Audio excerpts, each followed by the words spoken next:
बंद ही जाए। लेकिन अब उस कानून को उन्होंने 3 साल से बढ़ा के 10 साल कर दिया है। थाने में जमानत का प्रावधान खत्म करके कोर्ट की मर्जी पर छोड़ दिया है।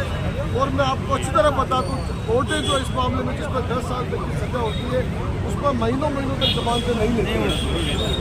ये एक कानून उन्होंने बना दिया, साथ में 5 लाख जुर्माना भी कर दिया। और ये भी कहा है कि अगर कोई एक्सीडेंट होता है, अगर ड्राइवर भग जाता है तो उसके खिलाफ अलग से कार्रवाई होगी।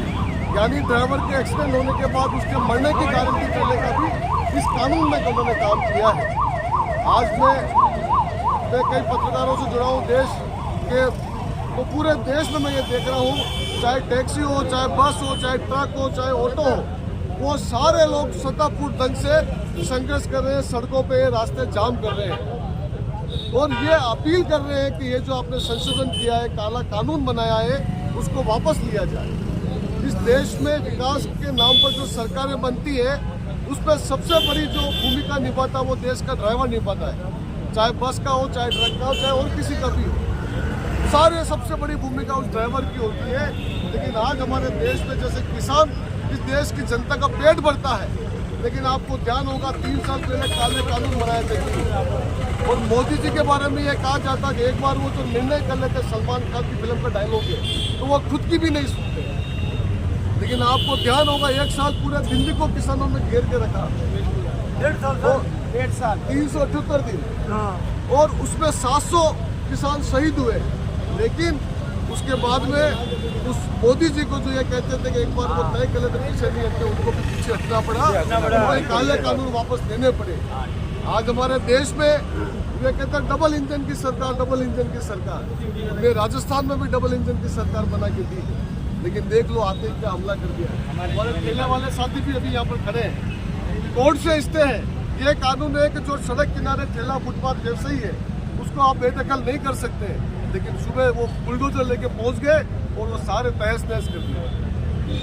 ये स्थिति मतलब जो हम लोग जिस विकास के लिए चुनते हैं, लेकिन वो विकास सिर्फ 1% जो पूंजीपति उनके करने में लगे हुए, जो आम मजदूर किसान है उनके खिलाफ हमला करके उनके जीवन की रोजी रोटी को खत्म करने का काम कर रहे हैं। इसलिए आप सब ने अभी जो नारा लगाया दुनिया भर के ड्राइवरों एक हो, ये नारा कार्ल मार्क्स ने लगाया था, दुनिया भर के मेहनत कशों एक हो।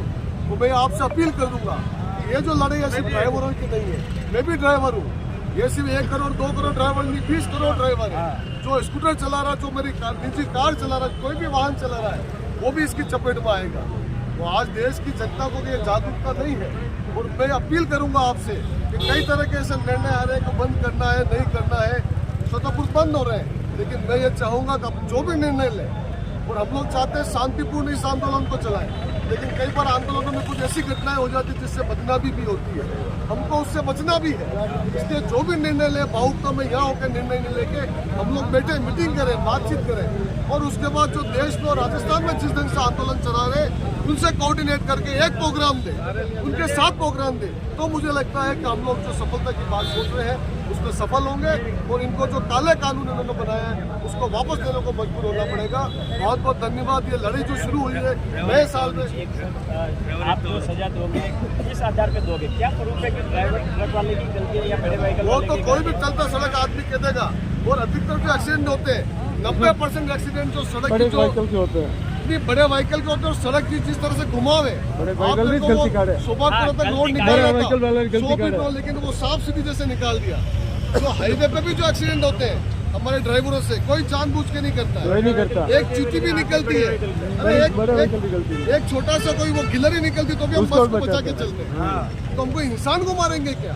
ये सारे एक्सीडेंट जो होते हैं 90% जो सड़क जो कमीशन खोरी करती है सरकारें, ठेकेदार के मार्फत से रोड यो निकाल देते हैं, छोटी बड़ी कर देते हैं, उस कारण से अधिकतर एक्सीडेंट होते हैं। इसलिए ये बात भी हमको पता नहीं है और ये गवर्नमेंट निर्णय वो लेगी हमारा सरकार दारू से तो विकास होगा, दारू से